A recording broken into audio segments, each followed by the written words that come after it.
नमस्कार सभी को। I welcome you all to our YouTube channel HD engineering mantra and discipline learners. तो friends, आज की इस वीडियो में हम जुड़े हैं दो तीन इंपॉर्टेंट डिस्कशन मुझे आप सभी के साथ करने थे। पहला तो जो एचपीएससी का जो पॉलिटेक्निक लेक्चरर की जो नोटिफिकेशन आई है उसके रिगार्डिंग मुझे डिस्कशन करना था। एंड दूसरा मुझे डिस्कशन करना था जो असिस्टेंट इंजीनियर की रिक्रूटमेंट आई है एचपीएससी में। माई सेल्फ अमित एंड मैं आई क्लियर्ड IIT JEE 2010। लगभग मुझे 15 साल से कॉम्पिटिटिव एग्जामिनेशन में compete करने का और क्लियर करने का एक्सपीरियंस है। Mechanical engineer by profession, selected in Bhabha Atomic Research Center in 2014 and several Maharatna and Navratna PSUs, and having almost 10 plus years of industrial experience, plus have guided students, have been guiding students since past almost 7-8 years. तो yes I have मेरे पास एक decent सा experience है ताकि मैं आप लोगों को कैसे इन पर्टिकुलर एग्जामिनेशन को क्लियर करना है इसके बारे में आप सभी को मैं गाइड कर सकूं। तो दोस्तों देखिए, जो नोटिफिकेशन निकली है एचपीएससी पॉलिटेक्निक लेक्चरर की, उसे में हमें इंपॉर्टेंट क्या चीज समझने की है कि कोई भी उसमें स्क्रीनिंग टेस्ट में कोई भी टेक्निकल क्वेश्चन नहीं आना। Technical in the sense means engineering background का कोई भी क्वेश्चन नहीं आना है। ये बहुत ही इंपॉर्टेंट अपडेट है। क्यों? क्योंकि आप अगर देखेंगे जो भी आज तक मेरी नॉलेज में जितने भी इंजीनियरिंग या टेक्निकल बेस्ड एग्जामिनेशन है, अभी मैंने ऐसा देखा नहीं है कि उनके स्क्रीनिंग या फिर प्रीलिमिनरी टेस्ट में कोई भी सब्जेक्ट टेक्निकल क्वेश्चन ना आए या फिर इंजीनियरिंग बैकग्राउंड का कोई भी क्वेश्चन ना पूछा जाए।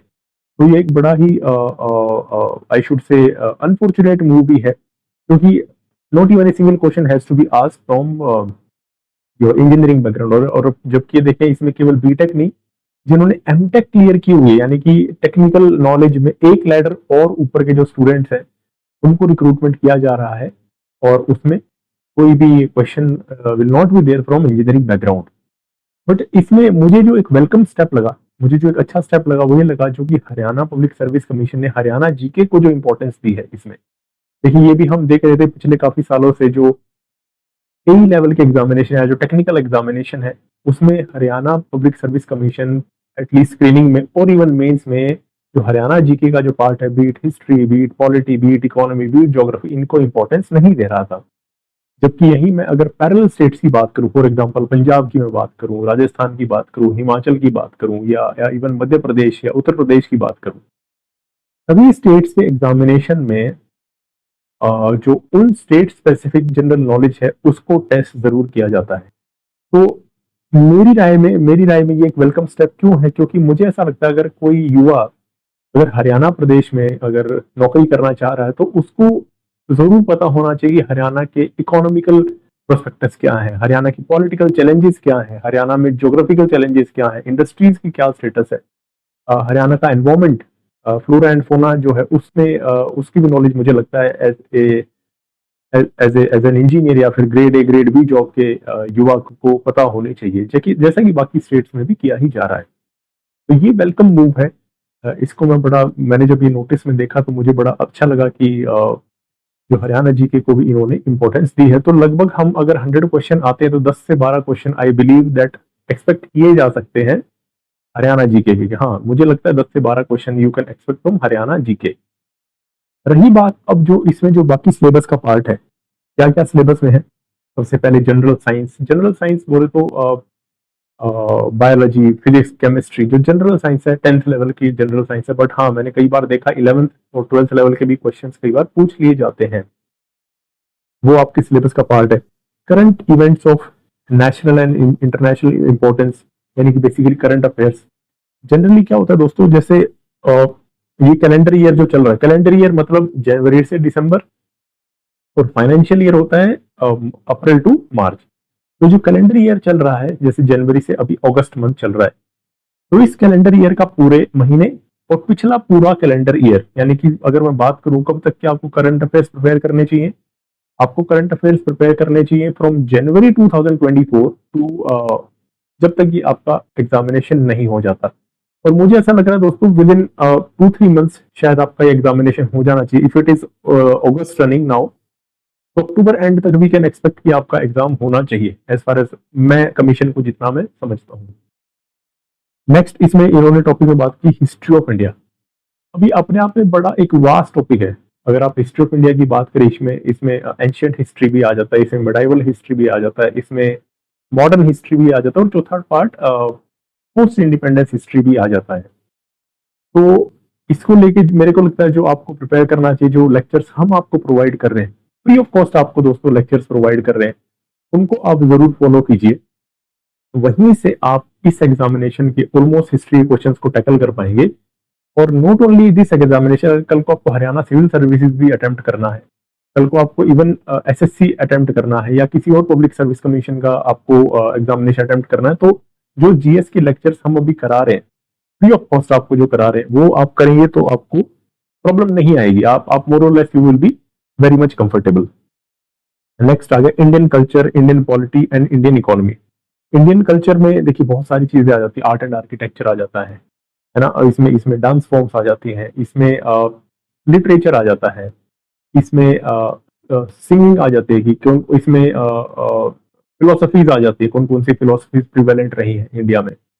ये सारी चीजें इंडियन आर्ट एंड कल्चर का पार्ट होती है, तो उसको हमें प्रिपेयर करना है।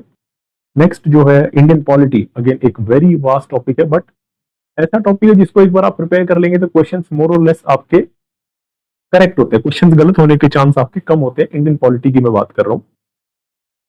इंडियन पॉलिटी में आपको क्या क्या कवर करना है? इंडियन पॉलिटी में आपको सेंटर कवर करना है, यूनियन गवर्नमेंट कवर करनी है, स्टेट गवर्नमेंट कवर करनी है, कॉन्स्टिट्यूशन हमारा कैसा बना, कॉन्स्टिट्यूशन के आर्टिकल्स, जो मेजर आर्टिकल्स वो हमको कवर करने हैं, लेटेस्ट जो करंट अफेयर्स न्यूज में चल रहे हैं, जैसे वाइस प्रेसिडेंट न्यूज में है, उन्होंने रेजिग्नेशन दिया ऑन हेल्थ ग्राउंड्स, उसको कवर करना है।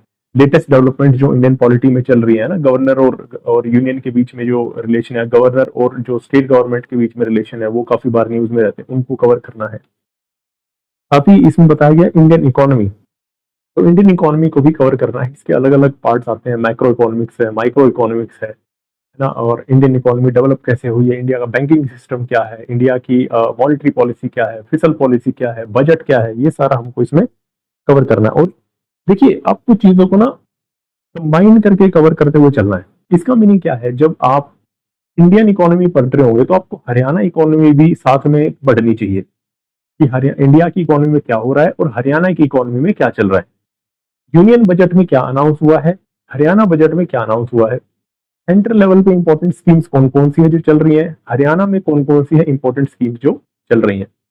इस प्रकार से आपको रिलेट करके चलना है ना, स्टेट गवर्नमेंट कैसे कर रही है काम, यूनियन गवर्नमेंट कैसे कर रही है काम।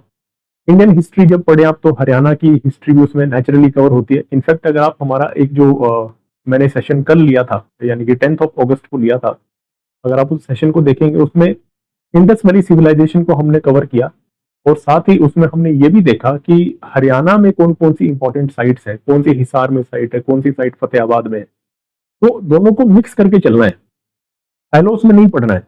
जब आप जनरल स्टडीज पढ़ रहे होंगे इंडिया की, तो आपको हरियाणा की भी पैरेलली पढ़ते हुए चलना है। नेक्स्ट आ गया जनरल मेंटल एबिलिटी। अब देखिए ये एक ऐसी चीज है क्योंकि जिन्होंने एमटेक की है नेचुरली उन्होंने बीटेक की है, जिन्होंने बीटेक की है नेचुरली वो नॉन मेडिकल बैकग्राउंड से आए होंगे। नॉन मेडिकल में आपने, यानी कि देखिए 10th क्लास में आपने मैथ्स पढ़ी है, 11th में आपने मैथ्स पढ़ी है, 12th में आपने मैथ्स पढ़ी है, इंजीनियरिंग में आपने M1 M2 M3 मैथ्स पढ़ी है। इतने महीने इतने साल आपने मैथ्स पढ़ी है, तो मुझे लगता है कि इसमें जो मैथ्स पढ़ी जाएगी ना, ये आप लोगों के लिए लो हैंगिंग फ्रूट है, जिसको आप टारगेट करें तो 100% स्कोर कर सकते हैं। General mental ability, basic numeracy है ना, and data interpretation. Data interpretation please मेरी मेरी आप सभी को हिदायत रहेगी, जरूर अलग से प्रिपेयर कीजिए। हमें लगता है हमें डेटा इंटरप्रिटेशन आता है, पर जनरली वो 5 मार्क्स का क्वेश्चन होता है और वो आपस में इंटरलिंक्ड होते हैं। कई बार एक क्वेश्चन की वजह से दूसरा सॉल्व नहीं हो पाता, दूसरे की वजह से तीसरा सॉल्व नहीं हो पाता। तो डीआई ऐसा है जो आसान होता है, बट प्रैक्टिस करके जाना जरूरी है। और लास्ट में इन्होंने मेंशन किया है हरियाणा जी के history, geography, polity, economy and culture. तो ठीक है, ये सारी चीजें हैं जो आपके सिलेबस का पार्ट है। बात ये भी करेंगे कि जो अभी हरियाणा में जो असिस्टेंट इंजीनियर की वैकेंसीज जो आई है, उसमें क्या मानना है कि भाई उनका सिलेबस किस प्रकार से हो सकता है। देखिए पहली बात तो ये आप सभी को मुबारक होगी, 153 वैकेंसीज आई है, 153 वैकेंसीज असिस्टेंट इंजीनियर, वो भी एक ही इंजीनियरिंग ब्रांच से आई है। बाकी ब्रांच बच्चे वाले भी परेशान ना हो, बीट इलेक्ट्रिकल, बीट मैकेनिकल और बीट एनी अदर ब्रांच। अगर सिविल की वैकेंसीज आई है तो आप लोगों की वैकेंसीज भी जरूर आएंगी। थोड़े टाइम में आई बिलीव गवर्नमेंट उनको अनाउंस भी कर देगी। नाउ पॉइंट इज, मुझे ऐसा लगता है कि ये एक न्यू स्टेप है गवर्नमेंट का कि भाई बच्चों की जनरल स्टडीज भी चेक करो, उनकी हरियाणा जीके भी चेक कीजिए। तो जो बच्चे जो असिस्टेंट इंजीनियर का एग्जामिनेशन देने जा रहे हैं वो ये एक्सपेक्ट करके चले कि उनके सिलेबस में भी कुछ पार्ट जनरल स्टडीज का हो सकता है, होना भी चाहिए। अगर मेरी पर्सनल व्यक्तिगत राय अगर मानेंगे तो जरूर हरियाणा जीके का पार्ट उसके अंदर होना चाहिए। बाकी स्टेट्स में भी जनरली चीजें आती है, या तो आप डायरेक्ट गेट से रिक्रूट कर लो, या तो आप डायरेक्ट गेट से रिक्रूट कर लो। बट अगर आप अपना इंडिविजुअल एक एग्जामिनेशन करेक्ट कंडक्ट कर रहे हैं तो उसमें जनरली आई पर्सनली बिलीव इस प्रकार से एक वेलकम स्टेप अगर गवर्नमेंट ने किया है।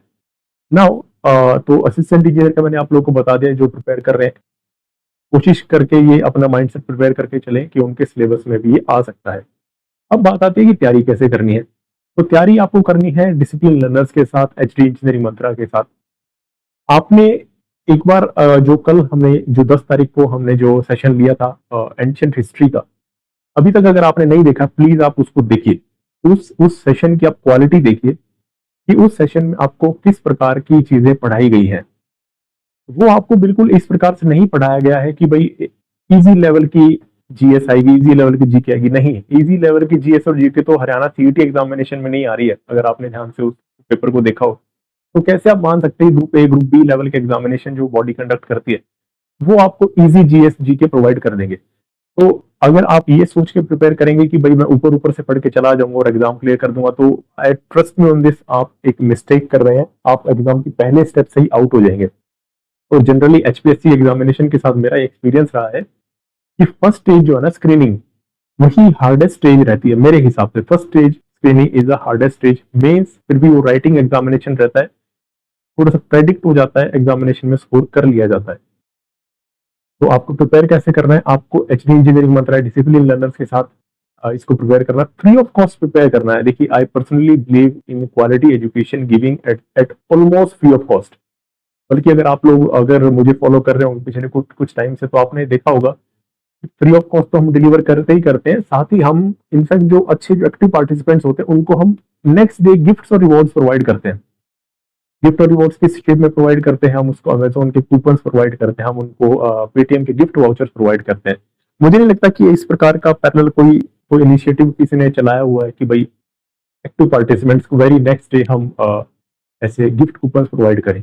गिफ्ट कूपन का पर्पज क्या है दोस्तों, देखिए इसका पर्पज दो पर्पज है इसके। पहला पर्पज तो ये है कि आप लोग अप्रिशिएट होते हो कि हाँ मेरे एफर्ट्स को किसी ने एक्नॉलेज किया, और हमारे लिए ये मोटिवेशन है कि आप लोग एंथुजियाज्म से आते हो, आप सवालों के जवाब देते हो। हमें भी अच्छा लगता है कि अगर हम सेशन एक कंडक्ट कर रहे हैं तो उसको लोग आके अटेंड कर रहे हैं, लोग उसमें अपना रुचि दिखा रहे हैं। लोग अगर लाइव अटेंड नहीं कर पाए तो वो रिकॉर्डेड सेशंस को अटेंड कर रहे हैं, कमेंट में जवाब दे रहे हैं, जो हम सवाल पूछ रहे हैं एक्टिवली उन सवालों के जवाब या रिस्पॉन्स दे रहे हैं। हमारे लिए ये मोटिवेशन है।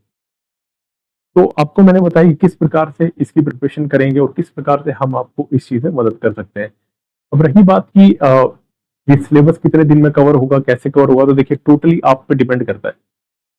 आप पे कैसे डिपेंड करता है, देखिए ऑब्वियसली आप ये समझिए कि अगर हमें ये फ्री ऑफ कॉस्ट सारा ये यूट्यूब पर डिलीवर करना है specifically for Haryana polytechnic lecture exam या फिर एई एग्जामिनेशन, तो उसके लिए हमें आपका सपोर्ट चाहिए। सपोर्ट किस तरीके से चाहिए, सपोर्ट चाहिए जब हम एक सेशन को ले रहे हैं तो आप लोग उस सेशन को देखने आ रहे हैं, है ना? आप लोग उस सेशन को अटेंड कर रहे हैं, आप लोग हमें फीडबैक्स दे रहे हैं, आप लोग एक्टिवली पार्टिसिपेशन कर रहे हैं। जैसे जैसे आपका एक्टिवली पार्टिसिपेशन रहेगा, आपका एंथुसियाज्म रहेगा, हमारी भी मोटिवेशन वहां से डेवलप होती है कि हम ऑफिस से काम करके अगर थक हार के आए हैं तो चलो यार बच्चे हमारा वेट कर रहे होंगे और हम उनको ये लेक्चर डिलीवर करते हैं। कंटेंट बहुत अच्छा प्रिपेयर्ड है आप सभी के लिए, कंटेंट में कोई कमी नहीं आएगी। इतना रहेगा कि आप इस एग्जामिनेशन को बाकी लोगों से अच्छे से अटेम्प्ट कर पाएंगे। तो हमारी तरफ से इतना ही। और आप जरूर डिसिप्लिन लर्नर का Telegram channel, YouTube channel, HD engineering mantra का टेलीग्राम और यूट्यूब चैनल प्लीज सब्सक्राइब करें। और आपको आपको हमारे इनिशिएटिव्स पसंद आते हैं तो आप प्लीज लोगों को इनके बारे में बताएं। Ultimately my agenda is to reach out people, to reach out students, और उनको मैं हेल्प करूं किसी भी तरीके से, चाहे मैं अपना श्रम दान करके हेल्प करूं, चाहे मॉनिटरी वे में उनको अप्रिशिएशन करके, उनको गिफ्ट कूपन्स देके मैं उनकी लाइफ्स को मैं टच करूं और उनको उनकी प्रिपरेशन में एक कड़ी बनूं जिससे वो प्रिपेयर कर पाए और आगे वो अपनी लाइफ में सक्सेस हो पाए। थैंक यू दोस्तों, थैंक यू वेरी मच।